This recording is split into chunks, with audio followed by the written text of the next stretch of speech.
from MASNsports.com. Someone who's ready to rock October like you've never seen, Mr. Roch Kubatko. I want that shirt made, I want it printed, and I want it given away during the postseason. Who do we know who we can collaborate with? Let's have a contact. Sleeveless, right? Or is that optional? Sleeveless. It's a no-brainer. Yeah, then we could use a hoodie tonight, though. It's a little chilly. It is right now, but better than the wet weather right now they're getting in the Mid-Atlantic. Listen, Roch, the story right now is about this Orioles bullpen. They have been used and perhaps used too much over the course of this road trip, and it's a very obvious breakdown. We look at the starters and the innings they're not giving the club right now.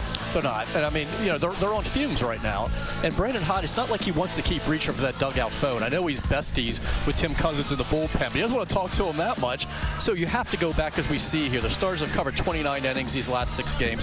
The pen 24 2/3. You know, he's gone to the bullpen 32 times in those 6 games. So of course you have to go back to the starters first if you're going to analyze this. They're not covering enough innings right now, and for a while they were. There was a string here of quality starts they're not getting, and you've got John Means tonight. You don't know what you're going to get, but so they're obviously tired, and Brandon Hyde's trying to, you know, juggle 2 things here where you got to try and win the game that night, but he also wants to pull some guys. This is like passing the baton, but you may have to pull some guys to keep him available potentially for the next day. So you're also looking ahead while you're still trying to win in the present. And for a while they didn't have a long man after they sent down Cole Irvin. They have Jack Flaherty now in the bullpen that could cover some innings. My guess is if it's an early exit tonight, he's the guy we're going to see. But otherwise you've got a lot of like 1-inning type guys, and you know, using 5, 6 a night, that's going to be a problem.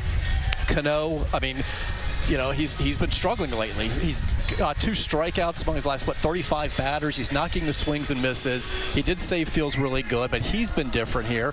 And they do miss Bautista, not just because, hey, he's our 9th inning guy. He would have been on the mound last night.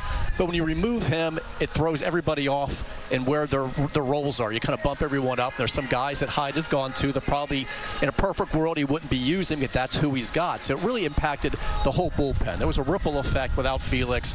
He threw another bullpen session yesterday. They remain optimistic, but you don't know what you're going to get if he does come back. But in the meantime, they're just trying to piece things together, and it would really help them, Captain Obvious here, if they could get a deeper start once in a while. And then winning a division title and getting those 5 days off, huge. And the ability to maybe move some of your starters into your bullpen. There is some good news out of yesterday's tough loss, and that's what Tyler Wells did. It looked like the Tyler Wells for 2 scoreless innings, 2 hitless innings, no walks last night against Cleveland, and boy, could that be a shot in the arm right now for this bullpen. It could be. We're going to find out whether he's a guy that can go back-to-back or not. He hadn't thrown more than 1 inning in his 7 appearances in Norfolk, so this was a little different. So I think they can stretch him out a little bit. They're still going to be careful.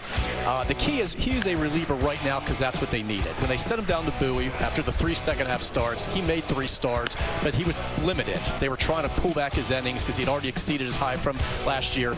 7 appearances at Norfolk, they were all in relief. He is a reliever right now. Moving ahead, looking forward, when I asked Brandon Hyde yesterday, is this open-ended kind of or whatever with what you're going to do with him in spring training next year? He said open-ended and then immediately started talking about he was one of the best starters in the first half this year, led the league in WHIP for 2+ months. He's a starter. Yeah. This is what they need right now. You go to spring training, you stretch him out again, you try and get him back to the rotation. If not, this is an option here. And Wells, to his credit, he's like, look, I just want to win a World Series. I'll do whatever I can. But he said starting is in my blood. And that's what he's done mostly in the minors. I think he has 11 relief appearances and 7 were this year. You know, he had the 5 scoreless innings in relief at Texas, the first game of the show when Bradish got hurt. So he is good at it. And we saw last night, but he wants to be a starter. So don't take what's going on right now to mean that they are now changing his role and no longer view him as a starter. They do. He could be very valuable to them with that arm and working in an inning, 2 innings. Maybe he starts closing as he did as a Rule 5 guy if Cano continues to struggle.